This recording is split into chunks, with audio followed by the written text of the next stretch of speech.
দীঘার সমুদ্রে বিপদ, নলিয়াতে তৎপরতায় রক্ষা পেল পর্যটক। বুধবার দুপুরে দীঘা পর্যটন কেন্দ্রে ঘটে গেল এক ভয়াবহ ঘটনা। নিউ দীঘা হলিডে হোম এবং কনিকা ঘাটের মাঝামাঝি এলাকায় এক পর্যটক মদ্যপ অবস্থায় সমুদ্র স্নানে নামেন। অতিরিক্ত নেশার কারণে তিনি সমুদ্রের ঢেউয়ের সঙ্গে বেসামাল হয়ে তলিয়ে যেতে থাকেন। ঠিক সেই সময় তৎপরতার সঙ্গে এগিয়ে আসেন দীঘার নুলিয়ারা। প্রাণ বাজি রেখে সমুদ্রে ঝাঁপ দিয়ে ওই পর্যটককে উদ্ধার করেন তারা। সংজ্ঞাহীন অবস্থায় তাকে নিয়ে যাওয়া হয় দীঘা স্টেট জেনারেল হাসপাতালে। সেখানেই চিকিৎসা শুরু হলে ধীরে ধীরে সুস্থতার পথে ফিরে আসেন তিনি।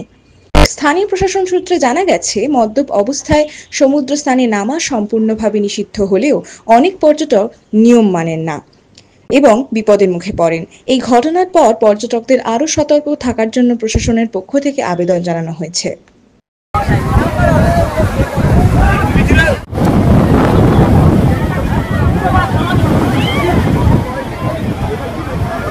Hey!